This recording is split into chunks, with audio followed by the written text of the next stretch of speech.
Halo, jumpa lagi dalam program Perspektif, sebuah program yang menginspirasi, program yang memberikan edukasi dan juga menghadirkan tokoh-tokoh muda dari Malang Raya yang mencoba memberikan idenya, buah pikirannya untuk perkembangan di Malang Raya. Dan hari ini kita sudah bersama dengan Ganis Rumpoko, seorang yang sudah nggak asing lagi lah di Malang Raya ini. Eh, Jabatannya sekarang adalah Ketua PSSI Kota Batu ya, Mbak, ya? Betul. Oke, itu klub sepak bolanya apa, Mbak, namanya? Persikoba. Persikoba. Iya. Ya, di mana sekarang tuh?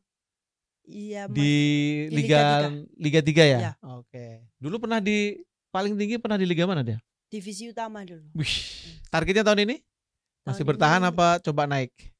masih pembibitan dulu. Oke. Belum rekrut ya? Belum rekrutmen dia? Sudah kita Sudah udah belum? seleksi sih. Oke. Kita ada persiapan Liga 3. Nanti Mhm, kan mhm, November yang junior, mhm, kira-kira Desember yang senior. mhm, Kita sekarang sudah pusat latihan sih. mhm. Nah, Batu sepak bola, olahraga, Malang itu juga Malang Raya lah bisa Ya. kita sampaikan bahwa itu kota yang penuh dengan potensi sejarah olahraga.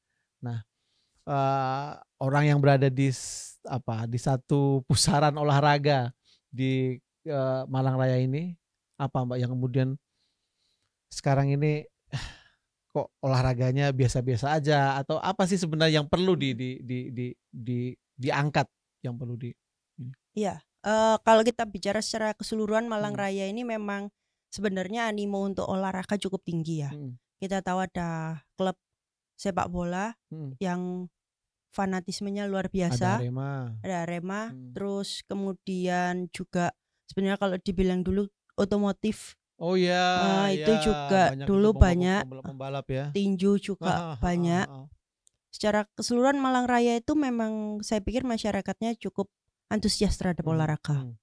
Makanya di Batu ini pun karena bagian dari Malang Raya, saya kira memang cocok sebenarnya kalau dibuat untuk industri olahraga seperti itu. Nah, kita ngomong industri olahraga tuh udah sejak dari tahun berapa, cuman nggak jelas aja wujud Oh, barangnya apa sih industri oke. olahraga itu sebenarnya tuh. Ya contoh yang paling singkat sekarang kayak di Mandalika itu ada ada sirkuit, kemudian ada perhelatan MotoGP yang setiap tahun sekarang menjadi tuan rumah.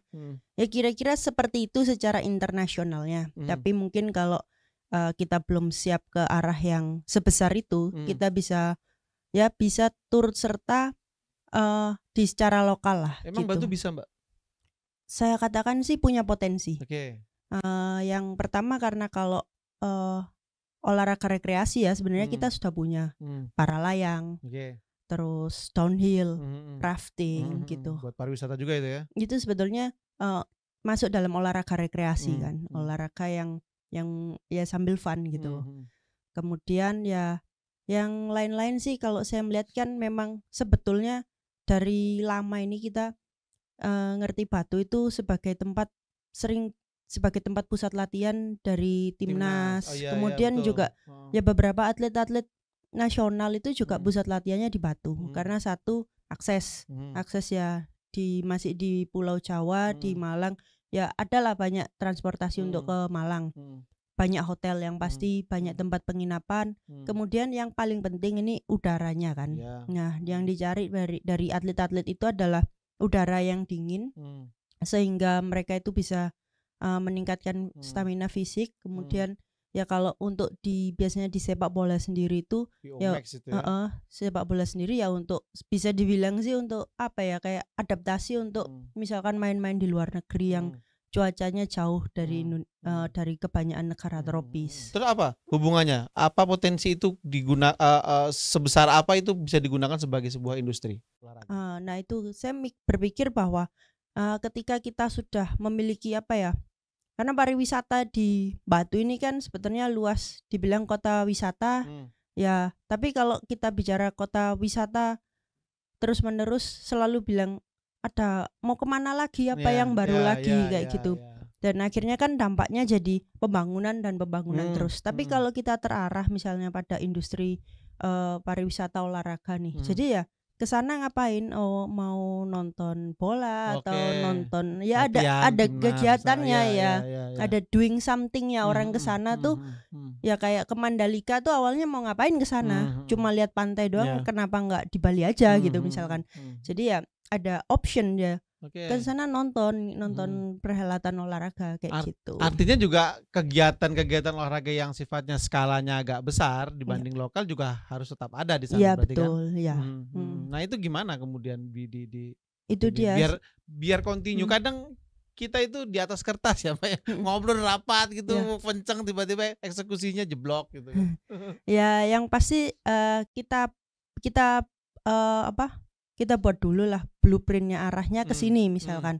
Jadi ketika kita membuat stadion yang bagus, membuat fasilitas yang bagus, sarana yang bagus itu bukan semata-mata cuma membangun saja, tapi ada tujuannya. Oh, ketika ini kita buat stadion dengan ya standarnya nggak internasional tapi layak dipakai. Jadi ketika misalkan ada pemain timnas pusat latihan di Batu, dia bisa uji coba juga di sini, mungkin uji coba sama tim lokal sama Persikoba, terus kita jadi dapat pemasukan tiket, orang dari luar kota itu pengen datang melihat pemain-pemain timnas ada di Kota Batu, kira-kira seperti itu sih. Kita pending dulu, ini ada penelpon Mbak ya, nanti bisa dijawab ya. Ya, dengan Bapak siapa? Dengan Pak Aris Mas. Oke, silakan Pak ya. Halo Mas Rangga, Mbak Ganis. Saya mau tanya, apakah ada referensi atau contoh-contoh kota yang menetapkan industri olahraga dan menerapkan dengan baik? Terima kasih Pak. Nah, itu Mbak, pertanyaannya cukup konkret ini ya. Pertanyaannya ini adalah ada nggak contoh-contohnya? Ya memang ini inspirasi saya itu awalnya karena saya kan dulu sekolah sport business di University of Liverpool. Oh, wah, itu kota. Ya, itu. Kota keren. Nah, kotanya kecil sebetulnya. Dan kalau bisa dibilang tuh ya ada apa-apa juga. Maksudnya secara landscape itu ya nggak bagus-bagus banget gitu, karena kota kecil, terus lebih kayak ada pelabuhannya kayak gitu kan. Tapi tetap di sana itu ketika musim liburan weekend gitu selalu ada orang datang, selalu banyak wisatawan. Ya itu satu ya mau ngelihat Anfield itu, terus ya nonton Liverpool gitu, sama yang kedua memang The Beatles itu. Ya cuma gara-gara itu aja itu salah satunya. Kayaknya ini sebenarnya ya bisa nih saya mikirnya seperti itu. Yang kedua juga waktu saya jalan-jalan ke Barcelona itu, ketika saya kuliah di sana kan pasti ya jalan-jalan ke negara sekitar lah ya. Nah terus saya ke Barcelona itu ya kurang lebih hampir sama kayak gitu. Dia kan kotanya kecil tapi memang cantik kalau Barcelona. Terus ada Camp Nou. Ya Camp Nou punyanya Barcelona itu memang ya cuma tempat wisata, bener-bener dikemas wisata gitu. Bukan cuma sekedar stadion bola ya. Iya, kita bisa di sana sudah disediain foto-fotonya apa segala macem, beli merchandise-nya itu orang minat sekali. Maksudnya kita ke sana datang ya mungkin tiket masuknya nggak seberapa, tapi kita ngeliat merchandise-nya menarik, akhirnya borong gitu kan. Kira-kira seperti itu sih. Nah, di Batu katakanlah apa yang kalau Liverpool kemudian Barcelona ya kita tahu ada klub sepak bolanya ya, tetapi setidaknya apa yang paling bisa dijual sehingga orang datang ke sana ke Batu ini untuk berwisata sambil berwisata olahraga atau rekreasi apa? Nah, itu makanya memang belum terbentuk. Mungkin ikoniknya belum terbentuk. Tapi ya itu kita bisa bentuk melalui event-event olahraganya itu. Seperti itu sih. Harus diciptakan berarti ya? Iya, harus di-create. Apa dalam bayangan Mbak? Secara sederhana lah, simple. Hari ini apa kira-kira yang muncul? Pertama pasti kita tetap fokus kepada yang dipunya, yaitu kayak para layang sama downhill itu. Kita blow up lagi lah. Kalau misalkan atlet-atletnya siapa ya kita kemas entertainnya seperti apa kayak gitu. Ya kemudian pasti di sepak bola karena peminatnya cukup banyak. Nah kita istilahnya kalau saya rasa kalau mungkin fasilitasnya di Batu itu banyak, mungkin nggak cuma timnas yang akan datang pelatihan ke sana, tapi juga tim-tim dari negara lain, misalkan dari negara tetangga kayak Singapura, dari Malaysia kan seperti itu. Mereka kan ya negaranya kalau mau cari hawa dingin di mana, ya kan?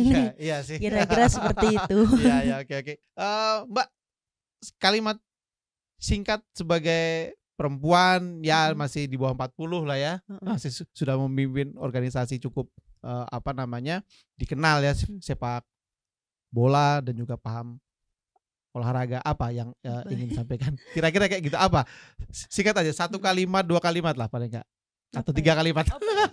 Apa? Apa ya? Untuk ya mungkin untuk anak-anak muda, jangan takut berkreasi, jangan takut berkarya, dan jangan lupa peduli pada lingkungan sekitar. Oke. Ya. Oke, Mbak Ganis Rumpoko, sudah clear statementnya dan cukup menarik ide-idenya. Tinggal butuh kolaborasi ya tentunya dengan semua pihak ya, biar itu bisa terwujud untuk kemaslahatan dan perkembangan Kota Batu itu sendiri. Ya, dan kita akan kembali lagi di program Perspektif pada minggu depan dengan ide-ide yang kreatif dan menarik lainnya, tentunya dari tokoh-tokoh di Malang Raya dan sekitarnya. Sampai jumpa.